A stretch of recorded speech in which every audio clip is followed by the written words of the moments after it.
इस सिलसिले में सभी लोगों को इतला दी गई है। जैसे हमने नोटिस बोर्ड पर चस्पा कर दिया, हमने जहाँ पोलिंग स्टेशन है वहाँ चस्पा कर दिया अपने नोटिस। सभी लोगों को इतला दी गई है कि अब यहाँ इलेक्शन होने हैं 1 अक्टूबर को, और उससे पहले जो है यहाँ नामजदगी के जो पेपर भरने हैं, जो बाकी प्रोसेस करनी है, वो आज से स्टार्ट होगी 5 सितंबर से और चलेगी 12 सितंबर तक। बीच में कोई अवामी तातीलात आती हैं तो उस रोज़ तो होता नहीं है, जैसे आपको पता है। इसके साथ 13 को सिक्योरिटी होगी, जांच पड़ताल जिसको हम बोलते हैं, और 17 को विड्रावल का आखिरी डेट होकर के हमारा फाइनल लिस्ट बनेगा, जिसके बाद आप सबको पता चलेगा कि असेंबली हल्का इंतखाब हंदवारा के लिए कौन से उम्मीदवार मैदान में रहेंगे। जो आज हमारा प्रोसेस नोटिफिकेशन था वो बहुस्न खूबी अंजाम दिया गया। अवामी लोगों तक ये बात पहुंचाना हमें ज़रूरी है कि इस असेंबली हल्के के लिए भी नोटिफिकेशन जारी हो गया, थर्ड फेज जो है, और लोग फॉर्म भर सकते हैं, फॉर्म ले सकते हैं, और उसमें चेक लिस्ट्स हैं वो हम दे देंगे। और किसी भी तरह की फैसिलिटेशन नुमाइंदगान जो मुख्तलिफ जमातों पार्टियों के होंगे, वो फैसिलिटेशन सेंटर खोले गए हैं, हमारे यहाँ भी खोला गया है, और उसमें हम लोग उनको फैसिलिटेट करेंगे कि कैसे किस तरह से कहाँ कहाँ टेक्निकल पॉइंट्स पे वो कैसे भरनी हैं चीज़ें।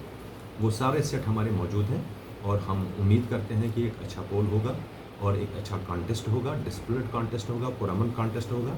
जैसे कि हमने देखा कि हमें एजाज़ ये हासिल है कि लास्ट में हमारी पार्लियामेंट्री जो इलेक्शन लास्ट हुए पिछले 2 महीने में, 2 महीने पहले, तो उसमें हमारी परसेंटेज 72.05 रही थी।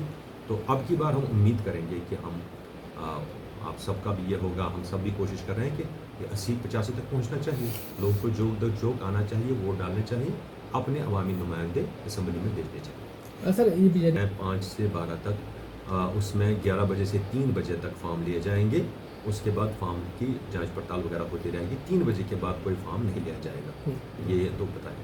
सिर्फ आखिर में हम ये देखेंगे फाइनल डे पे अगर कोई रश होता है तो उसमें एक सॉर्ट ऑफ टोकन सिस्टम का होता है, अदरवाइज बाकी दिनों में नहीं।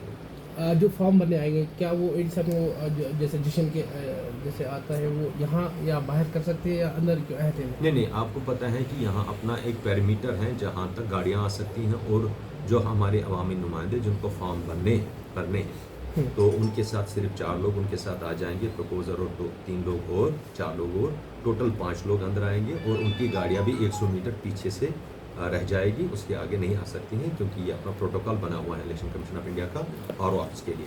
हमारा जो और ऑफिस है आपने यहाँ देखा, इन सारे दिनों में हमें ऑथराइजेशन है, या तो मैं नॉमिनेशन ले सकता हूँ या हमारे असिस्टेंट रिटर्निंग ऑफिसर हैं तहसीलदार साहब, वो नॉमिनेशन हासिल कर सकते हैं।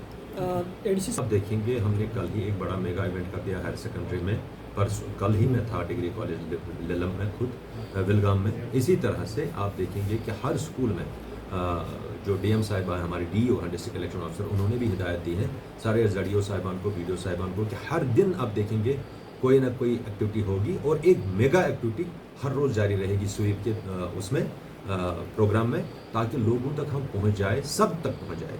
मैं आपको बताता हूं वसूख से, आप जाइए कहीं भी किसी भी बच्चे से पूछे जो 18 साल के ऊपर है, उसने स्वीप का नाम सुना होगा, स्वीप के बारे में सुना होगा, और उसको इलेक्शन के बारे में बहुत सारी मालूमात है, आप देख सकते हैं। इस तरह एमसीसी वायलेशन होती है, आप भी क्या कहेंगे? हमने पहले भी बताए हैं, पॉलिटिकल पार्टी से बात भी की है, आपके द्वारा फिर से बताते हैं, पब्लिक प्रॉपर्टीज़ पे कहीं भी पोस्टर्स, झंडियाँ नहीं चढ़ाई जा सकती हैं, वो वायलेशन मानी जाएगी। और हम गुजारिश करेंगे पार्टी के जो जिम्मेदार हैं उनसे कि इस तरह की बातों से, इस तरह की एक्टिविटी से परहेज़ करें।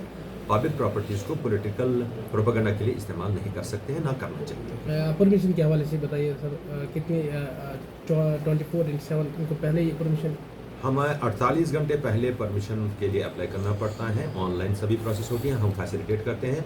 हमने कोई अभी तक, मुझे लगता है पिछले कुछ दिनों में, जैसे जब से स्टार्ट हो गए हैं सुविधा पोर्टल, हमने कोई 15 परमिशंस दे दिए हैं। हमारे पास कोई भी परमिशन, मैं आपको बताता हूँ, आप देख सकते हैं वेबसाइट पे, हमारे पास कोई भी परमिशन टाइम के बाद पेंडिंग नहीं रहा। All permissions have been accorded within the stipulated timeline, और उसमें पार्टीज को हमने फैसिलिटेट किया। सर ये बताइए कि कितने वोटर्स हैं उस कॉन्स्टिट्यूंसी में, कोई स्पेशल पोलिंग स्टेशन हैं उस बार? जैसे आपको पता है कि स्पेशल पोलिंग स्टेशंस भी हैं, आपको पता है हमारे यहाँ पिछले दफ़ा से थोड़ा जो है बढ़ोतरी हुई है वोटर्स में।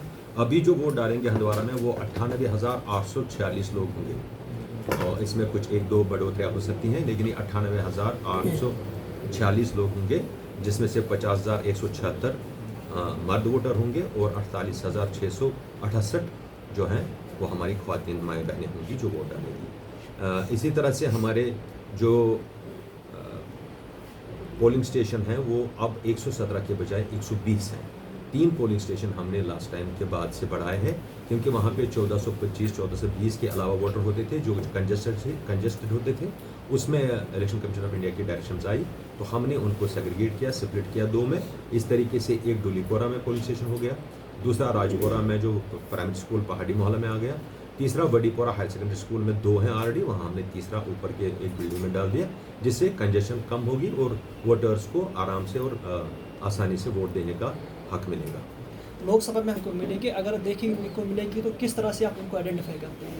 होम वोटिंग का ऑप्शन जो उस दिन इंट्रोड्यूस किया एक खुशाइन बात थी और उसके अच्छे नतीजे भी निकले, लोगों को भी अच्छा लगा। 2 कैटेगरीज के लिए होम वोटिंग है, जैसे कि आपने कहा, एक है जो 85 साल के ऊपर के बुजुर्ग हैं हमारे, चाहे मर्द हैं चाहे ख्वातीन। इसी तरह से वो लोग जो जिस्मानी तौर नाखेज हैं, जिनको हम स्पेशली एबल या PWDs कहते हैं इलेक्शन की लैंग्वेज में, पर्सन विद डिसेबिलिटीज़, उनके लिए बेंचमार्किंग है 40%, 40% से अलावा उनका जो है नाखेज होनी चाहिए, डिसेबिलिटी होनी चाहिए। उस सर्टिफिकेट को लेकर के हम उनको होम वोटिंग के लिए कंसिडर कर रहे हैं। हमने अब तक कोई 150 के करीब जो है फॉर्म दिए हैं और उम्मीद है हमें कि ये 150 और 180-200 के दरमियान तक जा सकता है जिनको हम होम वोटिंग की सुविधा दे सकते हैं, फैसिलिटेशन दे सकते हैं।